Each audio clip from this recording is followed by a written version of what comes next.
ધોરણ 1 વિષય ગુજરાતી. નમસ્તે વિદ્યાર્થી મિત્રો, સૌને મારા જય શ્રી કૃષ્ણ.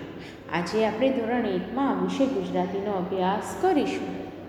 આજે આપણે ગુજરાતીમાં પાઠ 9 પોપટે ખાધી પાકી કેરી વિશે સમજ મેળવીશું.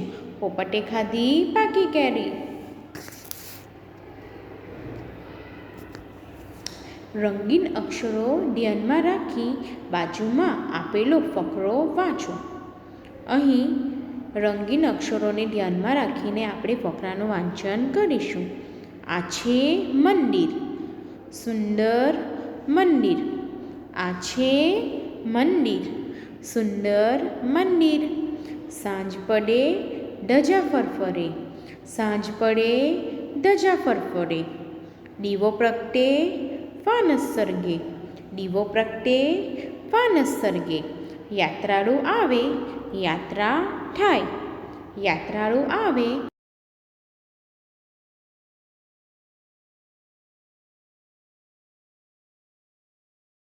ભોજન થાય બધા ખાય, ભોજન થાય બધા ખાય. યાત્રાળુ ત્યાંથી આગળ જાય, યાત્રાળુ ત્યાંથી આગળ જાય. આ શું છે?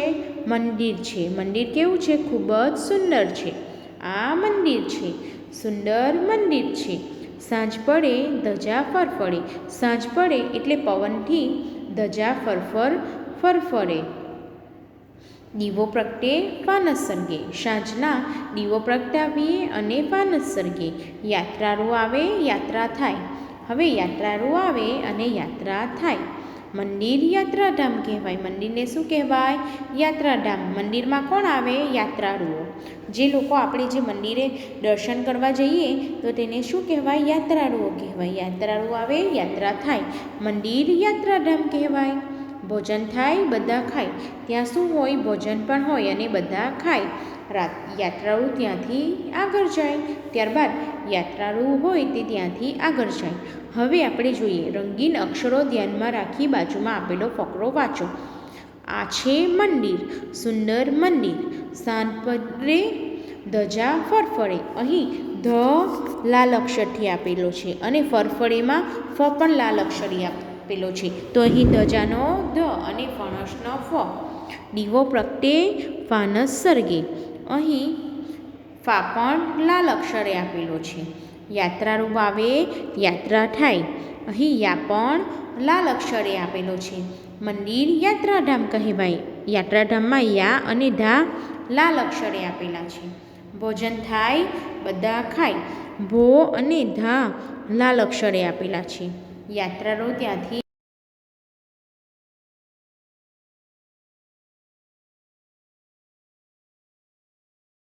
ફ ય અને ભ મૂળાક્ષરો વિશે સમજ મેળવી. તો અહીં આપેલા શબ્દોમાં ડ, ફ, ય અને ભ જ્યાં જ્યાં આવે છે તે અક્ષર કયા અક્ષરે આપેલો છે? લાલ અક્ષરે આપેલો છે.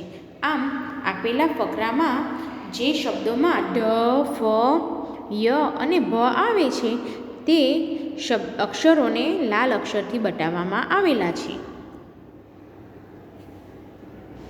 અક્ષરોના વળાંકો અને તીરની નિશાની ધ્યાનમાં લઈ અક્ષરો ફરીથી લખો.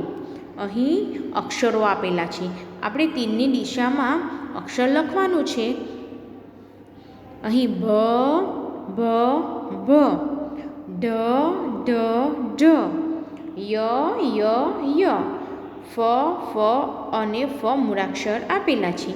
તો આપેલા મૂળાક્ષરોને તીરની દિશામાં લખવાના છે અને સારા અક્ષરે ફરીથી લખવાનું રહેશે.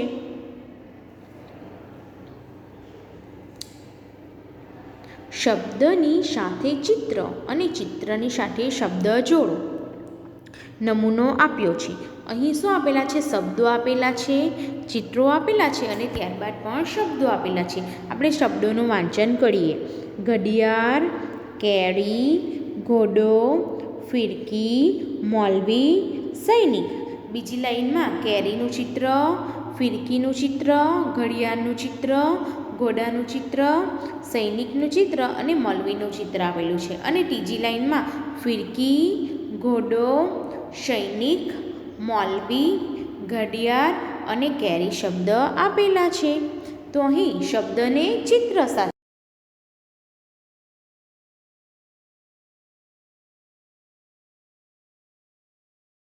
ઘડિયાળના ચિત્રને ઘડિયાળ શબ્દ સાથે જોડેલો છે. ઘડિયાળ, ઘડિયાળ, ઘડિયાળ. ત્યારબાદ છે કેરી. હવે કેરીને આપણે કેરીના ચિત્ર સાથે જોડીશું અને કેરીના ચિત્રને કેરી શબ્દ સાથે જોડીશું. કેરી, કેરી. ઘોડાને ઘોડાના ચિત્ર સાથે જોડીશું અને ચિત્રને શબ્દ સાથે જોડવાનું છે. ઘોડો, ઘોડો. ફિરકી, ફિરકીને ફિરકીના ચિત્ર સાથે જોડીશું. ત્યારબાદ ચિત્રને શબ્દ સાથે જોડવાનું છે. ફિરકી. મૌલવીને મૌલવીના ચિત્ર સાથે અને મૌલવીના ચિત્રને મૌલવી શબ્દ સાથે જોડવાનું રહેશે. સૈનિકને સૈનિકના ચિત્ર સાથે અને ચિત્રને શબ્દ સાથે જોડવાનું છે. સૈનિક, સૈનિક. આમ ઘડિયાળને ઘડિયાળ સાથે, કેરીને કેરી સાથે, ઘોડોને ઘોડા સાથે, ફિરકીને ફિરકી સાથે, મૌલવીને મૌલવી અને સૈનિકને સૈનિક સાથે જોડવાના રહેશે. શબ્દ પસંદ કરી ખાલી જગ્યા પૂરો. પોપટ, શૌચાલય, ઢોલ, મૌલવી, મોર, ઔષધ, હોડી, ચોપડી. આ શબ્દો આપેલા છે.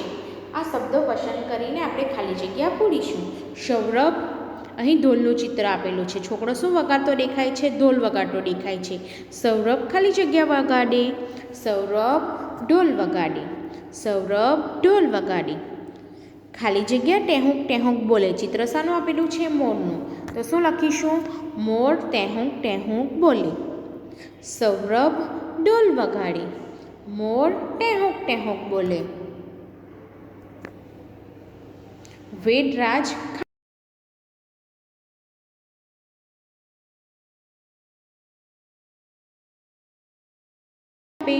વેદરાજ ઔષધ આપે.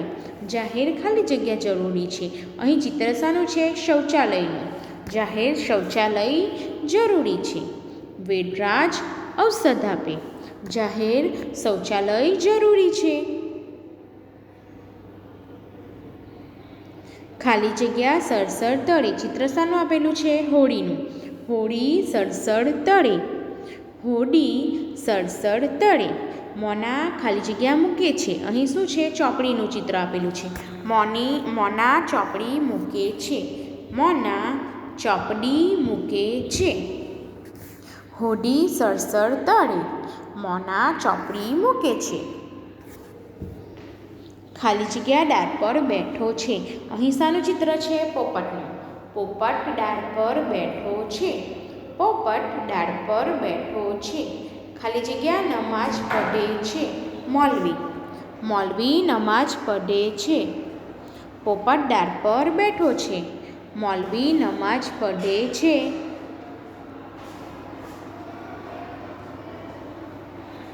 નીચે આપેલા શબ્દો વાંચોઈ નમૂના પ્રમાણે લખો. નમૂનો આપેલો છે. લખ, લખો. હસ, હસો. પડ, પડો. વગાડ, વગાડો. ફળ, ફરો. ફૂંક, ફૂંકો. બોલ, બોલો. ચાલ, ચાલો. વીણ, વીણો. લગાવ, લગાવો. કૂદ, કૂદો. ચડ, ચરો. રમ, રમો. ખસ, ખસો. કર, કરો.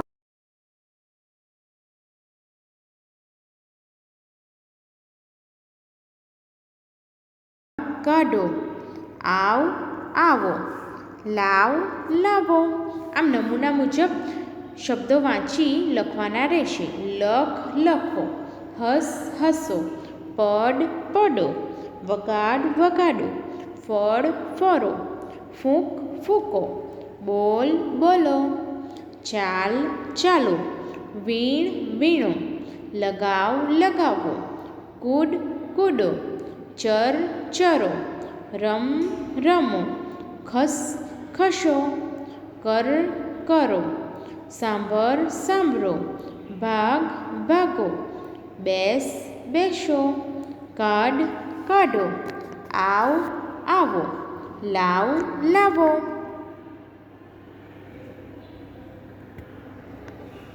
વાંચી સમજીને નવો શબ્દ બનાવો. નમૂનો આપેલો છે. અહીં જે અક્ષર લાલ અક્ષરે આપેલા છે તે બે અક્ષરોને જોડીને નવો શબ્દ બનાવવાનો રહેશે. વરાળમાં રા અને ખમણમાં મ લાલ અક્ષર આપેલો છે તો શબ્દ બનશે રામ, રામ.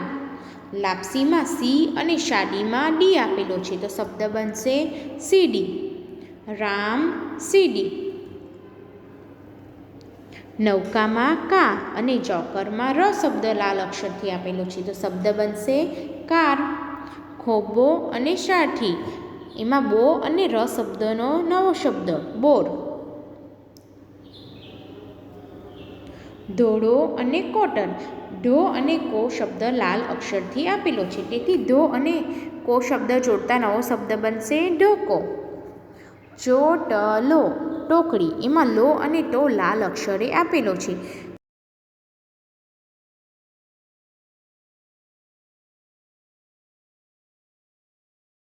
અક્ષરોને જોડીને નવો શબ્દ બનાવીશું. ઢોકો, લોટો. મસાલો, તોરણ, સગડી એમાં સા, ર અને શ શબ્દ લાલ અક્ષરથી છે તેથી એ શબ્દ બનશે સારસ, સારસ.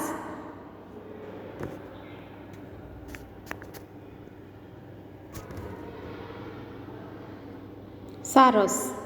લસણ, મઢપુડો અને બિલાડી એમાં શબ્દ બનશે સમડી, સમડી. સમડી, સારસ, સમડી. ત્યારબાદ સલાડ, ડગલો અને કડવો અક્ષર આપેલો છે એમાંથી બનશે લાડ.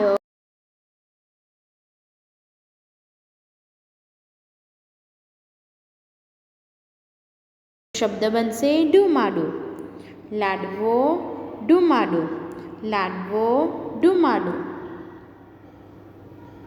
ટેટી, સૈનિક, ચકરી એમાં ટે, ક અને રી શબ્દ રંગીન છે તેથી શબ્દ બનશે ટેકરી.